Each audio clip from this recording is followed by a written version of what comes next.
Эрчим хүчний салбарын хувьд тулгамдж байгаа хоёр асуудал байна. Нэгдүгээр мэдээж хэрэг өвлжилтийн асуудал.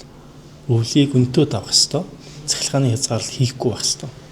Яг бодит байдлыг үннийг нэг нөгөө хэлсэн зүг баг. Өнөөдөр Монгол улсад чадлын дутагдалд байгаа Монгол улс. Өөрөөр хэлбэл гаднаас импортлоод урд төршөөс, хойд төршөөсөө аваад бид нар цахилгаан дутна. Энийг яаж нөхөх вэ? Дутна гэдэг хязгаарлал гэсэн үг биш шүү. Энийг бол ямар ч гэсэн хязгаарлахгүй байхын тулд бид нар ажиллана.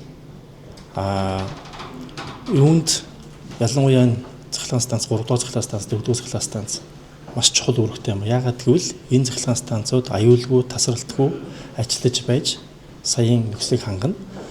Засвар үйлчлэгээ хийх бол энэ техникийн хувьд зайлшгүй урсгал засвар.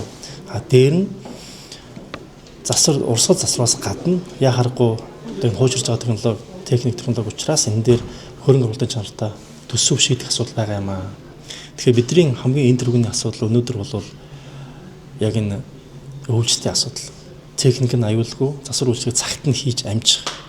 Тэрнээс гадна бас шинээр орж байгаа их усрууд Сэлэнгийн 70 мегаваттын цахилгаан станц шинээр ашиглалтанд орох ёстой. Энийг цаг алдахгүйгээр, үйл ажиллагааны алдагдал цаг алдахгүйгээр оруулах ёстой. Цаана мэдээж богино хугацаанд засгийн газраас ч гэсэн чиглэл өгсөн байгаа. Богино хугацаанд зай хураагуурын батарейн нөөцийг бэлтгэх хөрөнгө оруулах ёстой байгаа. Маш богино хугацаанд дамжуулах ёстой өвлөөс өмнө. За иймэрхүү ажил байгаа. Зөвхөн цахилгаан станцуудын хувьд ялангуяа ТЭЦ 3-ын хувьд бол энэ бол цахилгаан станц мөн. Гэхдээ одоо эрчим хүчний яамны хувьд бас баримтлах бодлого бол энэ бол зөвхөн цахилгаан станц биш ээ. Энэ бол компани. Компани гэдэг нь юу хэлж байгаа нэхээр зөвхөн цахилгаан дулаан үйлдвэрлэх биш, цаана нь хөрөнгө санхүү, хөдөлмөрийн бүтээмж, ашигт ажиллагаа. За тэгээд ажилтны цалин, хангамж юу гэдэг нь ерөөсөө компанид юу байдаг хүнээс ахуулаад техник технологи бүтээгдэхүүн хүртэл бүгдийг хамруулах ёстой. Тэгэхээр энэ төрийн өмчт компани эрчим хүчний салбарт 28 байгаа. 28 компани засаглалыг сайжруулах, бүтээмжийг дээшлүүлэх бол бас нэг энэ төрлийн зорилго юм байна. Одоо түрүүн ярьж байна. Өчигдөр би энэ эрчим хүчний салбарын үйлдвэрчний хөвлийн холбооттой уулзалт хийсэн. Маш сайхан нэг нөгөө ярилцлага болсон. Үнэхээр бид нар ширээний хоёр талд гараад жагсаж тэмцээд бие бинийгаа ингэж хоосон өргөө одоо тэмцэлт биш асуудлаа бодиттой ойлгох хэрэгтэй. Тийм болохоор эрчим хүчний салбарыг нээягч эрчим хүчний салбар өөрийнхөө 17 мянган ажилчтай нээлттэй болох хэрэгтэй. Иргэдэд нээлттэй болох хэрэгтэй. Мэргэжлийн холбооттой нээлттэй болох хэрэгтэй.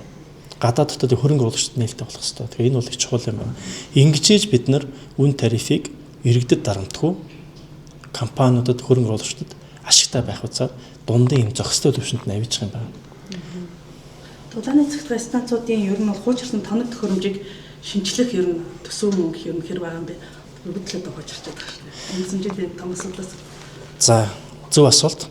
Олон жилийн турш, бүр олон 10 жилийн турш бид хийх ёстой зүйлийг цагт нь хийгээгүйс болж өнөөдрийн асуудалд орсон. Олон жилийн юм хур асуудлыг ганцхан нэг илбчин мэт эсвэл нэг удаа пад хийдэл тэр олон зуун тэрбум төгрөг гаргаад хийх боломж байхгүй. Гэхдээ бид нар энэ нөхцөл байдлаа ойлгож байгаа нь сайн тал. Засвар үйлчлэгийг заавал хийх ёстой. Эхний ээлжинд өвлжилт бэлтгэл хэрэгтэй засвар үйлчлэгийг заашгүй хийх ёстой.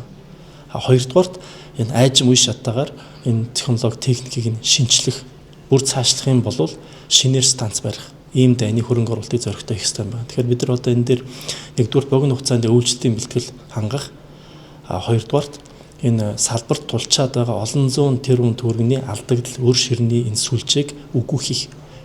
Өргөө бэж цаашаа өснөхөөс өрөндөө баригдаад байх юм бол юун цалин нэмэх, юун техник технологи шинжлэх, шин станц барих тухай байхгүй юм байна. Тэгэхээр энэ богино хугацааны асуудлыг маш ойрын хугацаанд энэ 4 сарда багтаад засгийн газараа би оруулна гэж бодож байгаа. Энэ дээр судалгаа тооцоог нь хийж байгаа.